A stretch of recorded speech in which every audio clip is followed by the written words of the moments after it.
5 a.m. ETExploring some hot topics around the New England Patriots in mailbag form. Mike, who retires first, Brady or Vinatieri?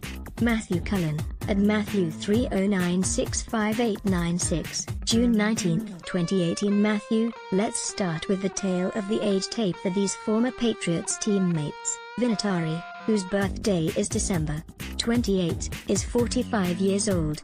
Tom Brady, whose birthday is August 3, is 40. The oldest kicker ever was George Blanda, 48. So if we use history as a guide, that's a 3-year window for Vinatieri to match. I wouldn't bet against him. As for quarterbacks, Steve DeBerg and Warren Moon were the oldest to start a game at 44, so it gives Brady a 4-year window to match the record as he aims to hit 45.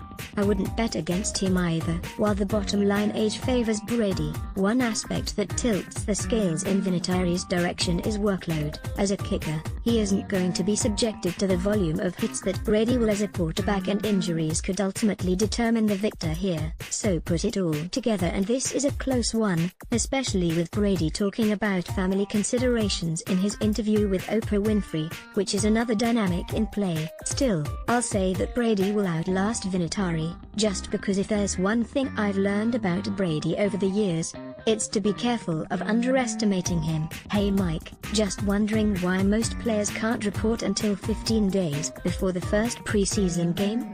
Riley, at Riley389. June 20, 2018. Riley, this all ties back to the collective bargaining agreement and is topical, with the Patriots announcing their reporting date for veterans as July 25. Here is how the NFL explained it when listing out some important dates this year. Clubs are permitted to open preseason training camp for rookies beginning 7 days prior to the club's earliest permissible mandatory reporting date for veteran players. Veteran players other than quarterbacks or injured players may report to a club's preseason training camp no earlier than 15 days prior to the club's first scheduled preseason game or July 15, whichever is later.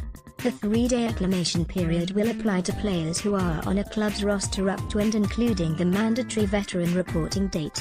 Players who report to camp, or join the club's roster, or receive medical clearance to practice during the 3-day acclimation period are required to complete as much of the acclimation period as remains.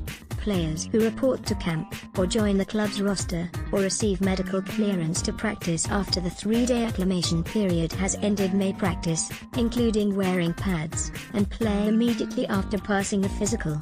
Where does this rank him? Among the highest paid long snappers? At PatsCap, https://t.co/Cyogen4Cure. Jason Roos, at Drewster49, June 20, 2018. The top long snapper in the NFL, Jake McQuaid, has a deal that averages $1.175 million per season to top the ranks, according to overthecap.com. But the difference between those in the top half of the NFL at the position is within $175,000, so it's a tight overall grouping at the position. I think the biggest thing Patriots long snapper Joe Cardona can hang his hat on with his contract extension signed last week is $1 million in guarantees, which isn't matched by anyone other than the Jaguars'